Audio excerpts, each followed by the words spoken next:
Hello বন্ধুরা, আমার সামনে দেখতে পাচ্ছেন একটি লাইটের খাপ, যেটা আমি বাজার থেকে মাত্র 50 টাকার বিনিময়ে কিনেছি। তো এরকম অনেক রকমের লাইটের খাপ পাওয়া যায়। তো আমি এটা দিয়ে আজকে একটি ফ্যান তৈরি করব, যেটা ডিসি 5 ভোল্টে চলবে। তো ফ্যানটি অবশ্যই 10 থেকে 12 ঘন্টা অনায়াসেই চলবে। সর্বপ্রথম আমি এর ভিতর দিয়ে একটি তার প্রবেশ করিয়ে নিচ্ছি এবং তারের এক প্রান্তে আমি একটি মোটর ফিট করে নিয়েছি, যেটা ডিসি 5 ভোল্টে চলবে। তো বন্ধুরা, আমি একে একে সব সেটআপটি করে নেব, তারপরে ভিতরে কানেকশানটি করব। বন্ধুরা, আমাদের উপরে সেটআপ করা শেষ। এবার আমরা এতে দুটি ব্যাটারি সংযোগ করব, এরকম দুটি ব্যাটারি।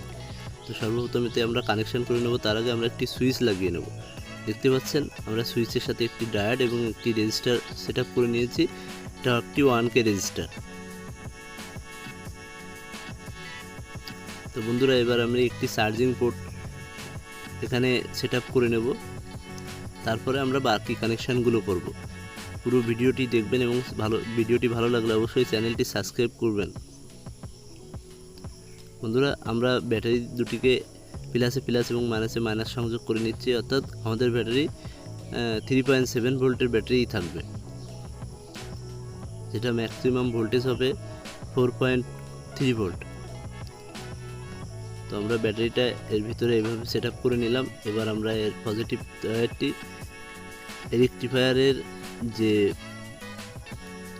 সুইচের সাথে যেখানে কানেকশান আছে সেখানে কানেকশান করে নেব এবং একটি এলইডি নেগেটিভ লিগের সাথে ব্যাটারি এবং আমাদের চার্জিং পোর্টের নেগেটিভ সংযোগ করে নেব।